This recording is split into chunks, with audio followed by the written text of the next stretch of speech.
Blazer Wanda. Alo, Yego, wiriwe neza. biriwe.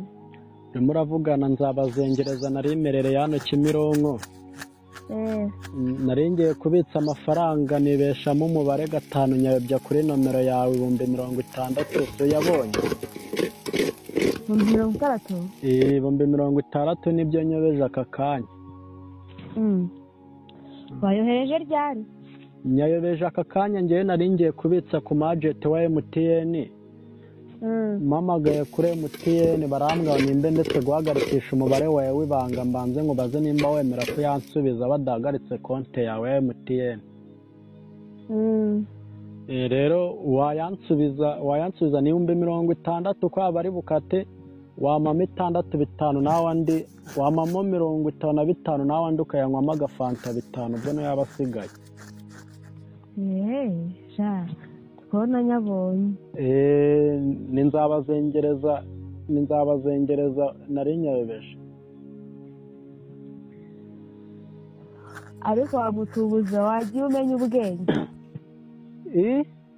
Wagiye umenya ubwenge bikubona uri wantuburira bigakunda. Ntago ari ukugutunesa usinkubwiye ko nyayobeje amafaranga nimba utabishaka reka ubwo bahagarike konti yawe.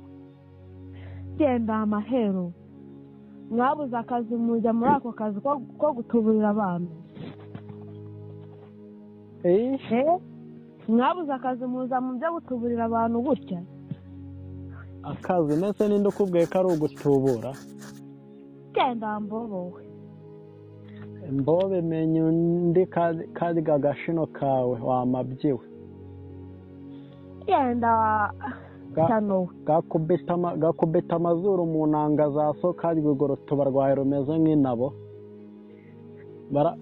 barakagukubita imbabare y'igisongo mu kanwa wanda yawe y'umukobwa.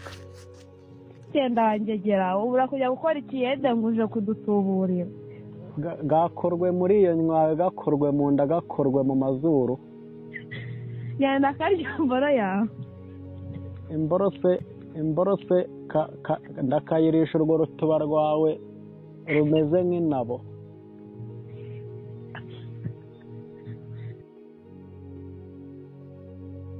Blazer Wanda.